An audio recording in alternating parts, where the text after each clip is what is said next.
This is John Stahl-Wert, and along with all my colleagues at Center for Serving Leadership, we're committed to supporting and encouraging men and women around the world to make the biggest positive impact they can through their leadership. I'd like to share just a few personal reflections on generational business succession. We have had an immense opportunity in recent years, especially over the last 10 years, to work with companies that are going from generation to generation. And I've reflected on this before. I spoke 2-3 months ago, I think, about succession process and so forth. But I want to step back from the steps that we take to help a family company move from first generation to second, or from second generation to third, and just reflect a little bit with you about why I think this matters and what's at stake. And I'm going to say some things that could very easily be interpreted as judgmental. I don't have any judgmentalism about the things I'm going to share. I really don't. I have observations that I want to share with you. You know, I've said this before, that I haven't been hardwired to be critical of people or to be judgmental toward decisions that people make. I'm doing the best I can to, make decent decisions myself, and often fall short. And so when I speak about things that I'm observing, what I'm trying to do is offer the value of the fact that I am immersed in so many situations of a certain kind that perhaps other people don't have as much exposure to. So I want to share my observations about generational succession, which have trends to them that I think it would be valuable for you to know. But this is not judgment. There's different ways to handle it is my company today, and what do I do with it in terms of ownership tomorrow? There's different ways of handling that. And at the end of the day, I respect the decisions that people make about that. I see certain decisions bearing longer-term better fruit. That's where one could listen to the things that I'm going to share over the next couple of minutes and conclude, he's being critical of what I did. I'm not. I didn't walk in your shoes. I didn't face your obstacles. I didn't look at your circumstances, and I'm not being critical. Life is tough, and the life of a leader is tough on steroids. And, people don't understand the price that is paid by owners to lift a thing off the ground and then chase 1,000 issues to support that thing. So there's no judgment here. And so, as you listen to this, bear that in mind. So when someone births something, and I don't think there's anything on earth that has filled me with more joy over the course of my whole life than watching the entrepreneurial process where a value creation idea that does not exist today exists tomorrow because someone thought of it. And they said, I'm going to do that. I'm going to stick my chin out and I'm going to go do that. When someone births something, they are going through an extraordinary journey of imagining it, seeing it before it exists, then making decisions and commitments and taking risks and making investments. And yes, indeed, things like putting a second mortgage on the house because they need to buy some equipment or whatever. And then going toward that thing to try to bring it into reality. It just is amazing to me. Many people think about their lives in terms of their job and 9 to 5 and, what time is it, boss? Can I go home now? And when's my paycheck coming? And good on them, because they want to come and do good work and they want to take care of their families and so forth. The entrepreneur, the inventor of an enterprise, the producer of a new industry or a new company or a new practice does more than that. And they imagine, then they implement, then they invest, and then they lay awake at night and they do many things. And if they are fortunate, it works. I'm not going to talk about all the reasons why the birth of a new organization fails. What is the statistic? 80% of new enterprises fail within, the first 3 years, and some much more quickly. They get a certain amount of capital, either because they had a little cash or they got grandma to lend them something or whatever, and then they went and did the thing, and the money coming back in exchange for the thing they did was on drip flow, and the money going out was on geyser. And at a certain point, it's done. And maybe they talked to the other grandma, and she wasn't as trusting, and the business is over. There's a lot of reasons why new ventures fail. Let's talk about the ones that succeed. The ones that succeed, it's some combination of the idea was actually a good idea. We say, I think people will like this, and it's not always true. So some combination of the venture was actually well conceived. It was timed well. The person with the notion that they could do something that people would value was astute. And they did the thing, and they discovered that people did value it. That's part of what causes a business to end up making it, because they do things that people say, that's good work. I like that. I like everything about it. I want you to do it for me again, and I'm going to brag to my neighbors. So that's part of it. The other part of it, just in the most general of terms, is that the person doing it had the character and perseverance and fortitude and resolve and discipline to carry it through.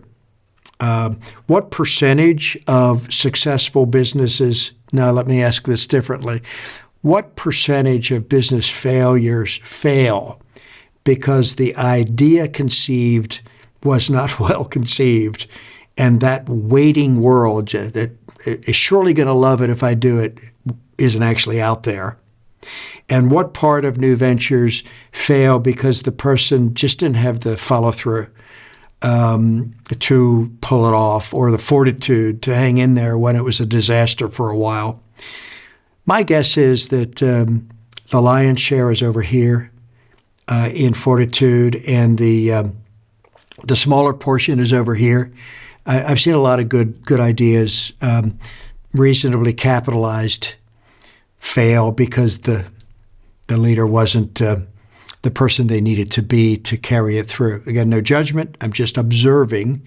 There is at least one additional variable that has to do with a business making it or not making it, and you could call it timing or luck, or downturns or upturns in economy, or breakthroughs in technology that someone else, it was going to be great, but someone over here happened to invent something just as you were coming out with the thing that hadn't, that had previously been done. There are timings and such, depending on your view of the universe, providence and fortune that play a factor as well. Well, now let's talk about the companies that make it. There is a founder who is good. That's this side. That founder has integrity and stamina and standards and trustworthiness and goodness always. The sustainably profitable enterprises always have goodness at the root. I've talked about that before. So the person was good, and they executed well on their idea. They decided they were going to start a plumbing company, and when they got their first gig, they delivered as promised. Did it. And the customer was happy, and that gives the founder a chance to do it again, or what have you. Just in every unimaginably diverse spectrum of idea an entrepreneur has about something they might do.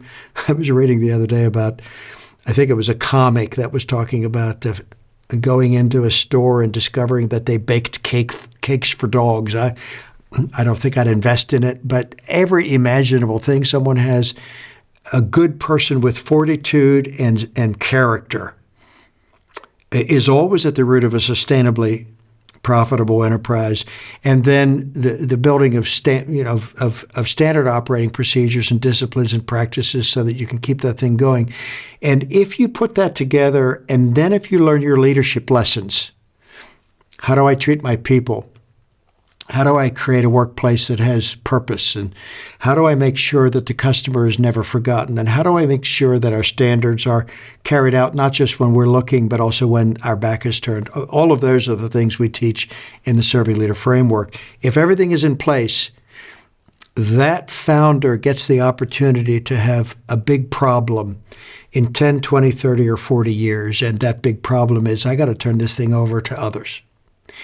And when the practices of serving leadership have not been embedded, it's a bigger problem because that founder is not yet clear about what it is that caused the customers and the employees to feel good about it. You know, what we do inside the Serving Leadership Framework is we get those things up into the light and we get them transferred so that more and more employees, newer employees, future leaders are on board, not with just what they have to do to keep their job, but they're on board with everything that the company stands for. That's what we do at the heart of growing our people. We do all that well. And at a certain point, we celebrate a birthday and we say, oh, golly, I'm 50. Oh, boy, I'm 55. Oh, no, I'm 60, 65, 70, 75. Now it's starting to get painful. 80. People ask me, am I too late to work at this transition process? I'm 65. And my answer is, 55 would have been better, but it's better than 80. Although when the person wakes up to the need to turn things over to others at 80, that's better than not doing it at all. Sooner or later we turn it over. It is inevitable that the thing we do today, if we are the chief, we're not going to be doing ultimately. Life itself intervenes at a certain point. So turning it over is not an option. We're going to turn it over.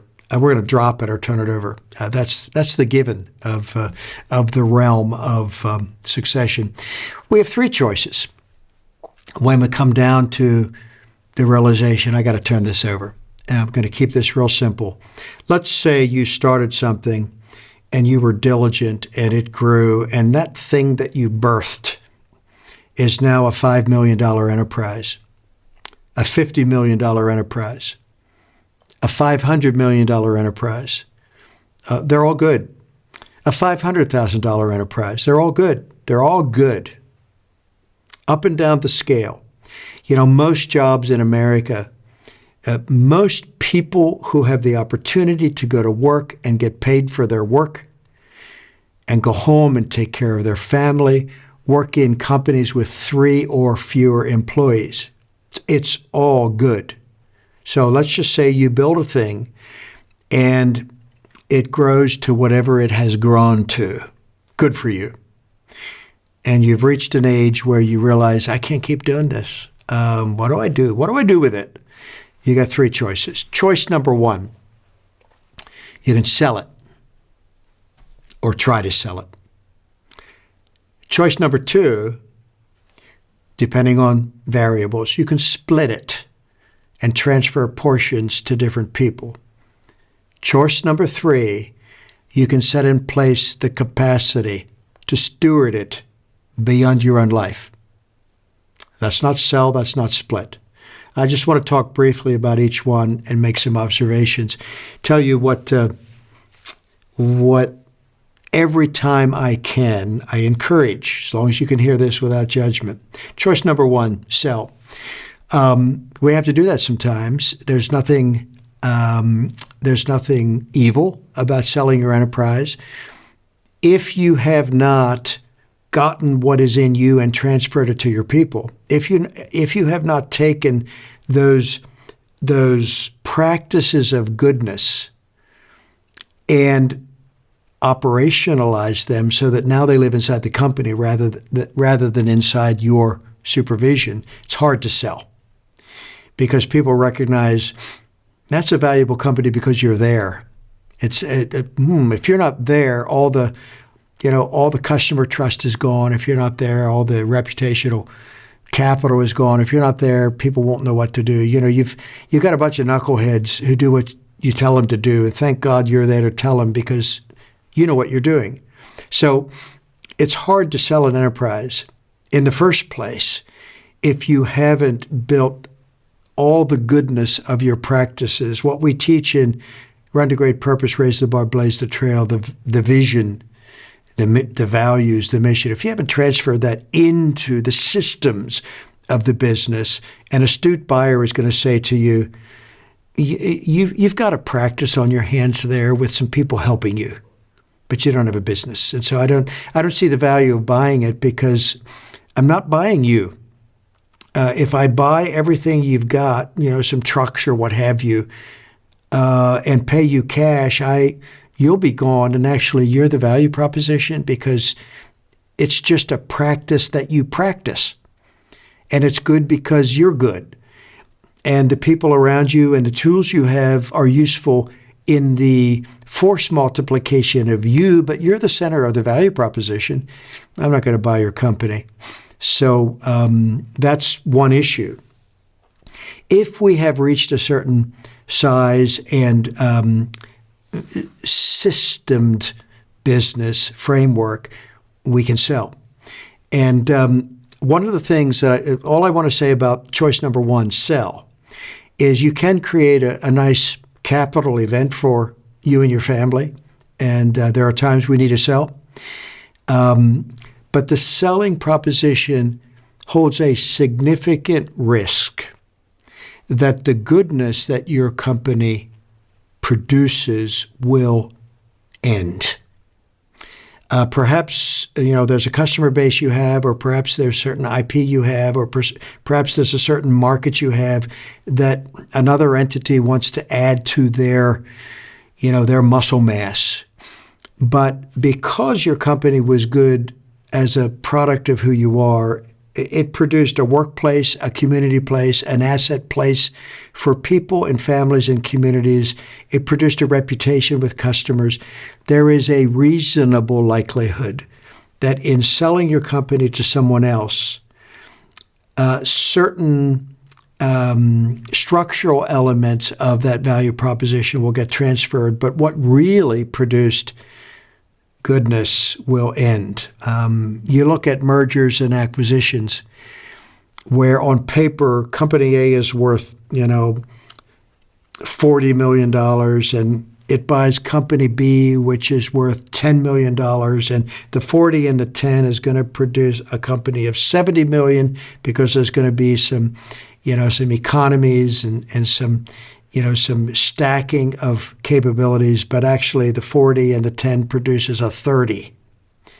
And that's because of the fact that oftentimes in a sale, the culture clash that comes, the goodness of you and what you sell, perhaps the not goodness of the buyer and what they're going to do to the goodness doesn't work out. I've seen it a lot. Now, an astute owner can choose a buyer astutely. And so let me just recommend that. If selling is on your mind, choose the buyer well. Scrutinize the buyer through the lens of shared values. Scrutinize the buyer through the lens of shared purpose so that all of the positive inertia your company has can continue to flow within the ownership that is going to take over. So sell, that's an option. Number two, split. This happens in families often where you've got 3 kids or more, and they all want to be a part of the enterprise, and things are tense. Who's going to do what? And you've built enough divisions where you can say, well, you know what? Bobby, Johnny, Sam, Susie, Karen.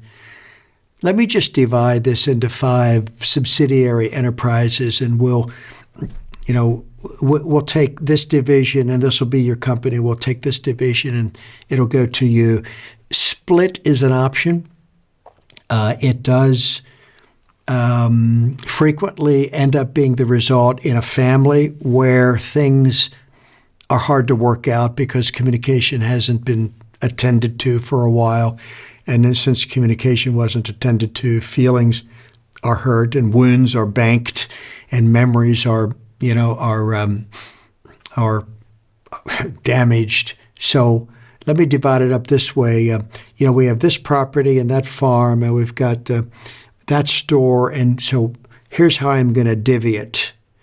That can be done. So I won't say more about that one. It's an option that I see taking place. The third one that I'm watching very carefully is steward. Here you ask a different set of questions. We've built a good company. We've put very good clarity into that company about what makes it good. It's not a mystery. And we've gotten the goodness that is at root, the purposefulness, the trustworthiness, the value alignment of it, the client and customer focus of it. We've gotten it up and out of the owner, and we've put it into people systems and hiring disciplines and management practices and growth strategies and delegation skills, so that we took that original goodness that was in the founder that caused customers to like it and employees to want to work there. We've taken all that goodness, we've excavated it, and we've redistributed it into all of the operating systems of the company, so that however big it has now gotten, it's good at every fingertip point because everyone participates in it. So I can't run it anymore because I'm 40, 50, 60, 70, 80. But I want this to transfer to the next generation. And so how are we going to do that without chopping it apart and distributing it to different people who are of interest, children, key employees? Maybe we put this enterprise, this growing value-creating enterprise, into some new kind of instrument, a trust or what have you, so that there is a governance structure that can last generationally. We're doing a lot of work in this area.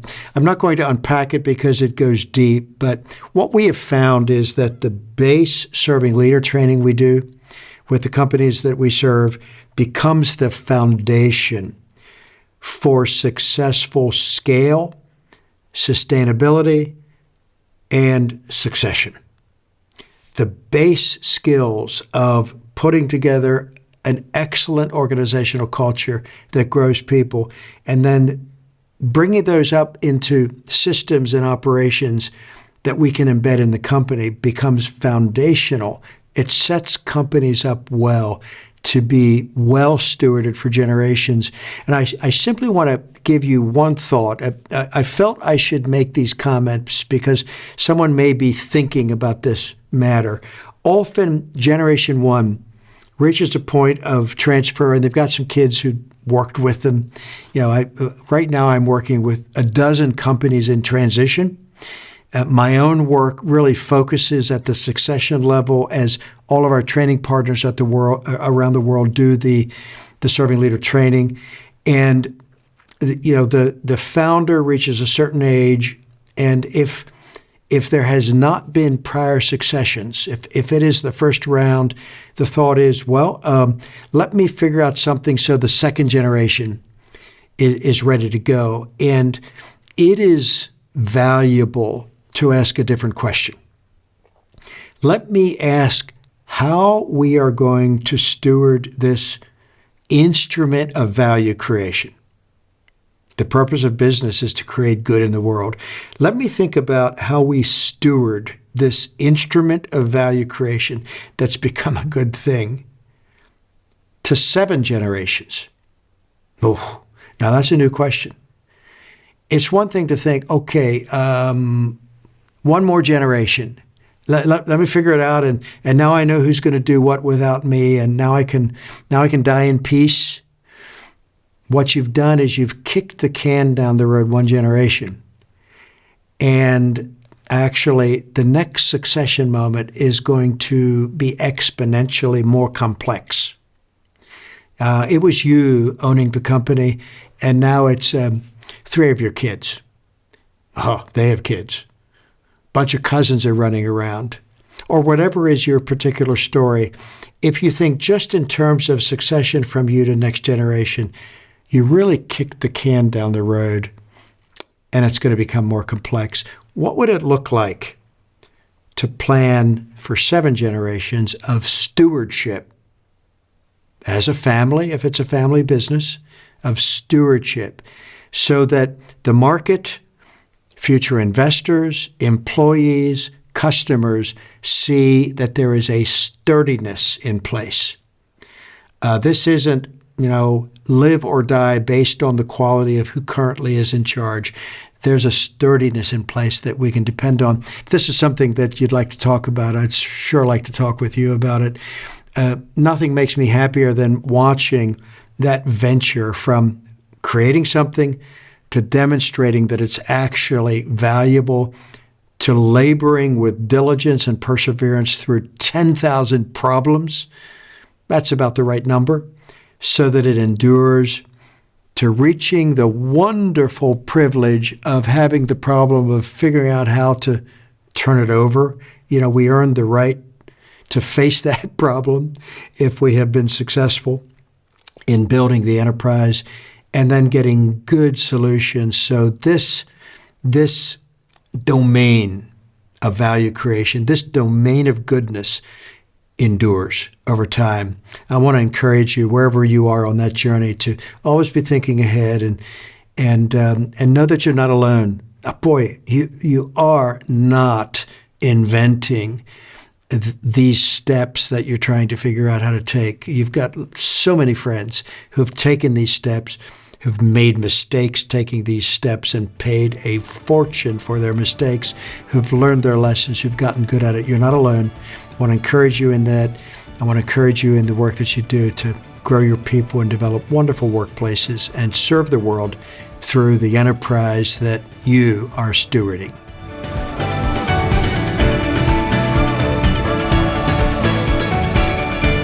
For more information about the Center for Serving Leadership, visit our website at centerforservingleadership.com.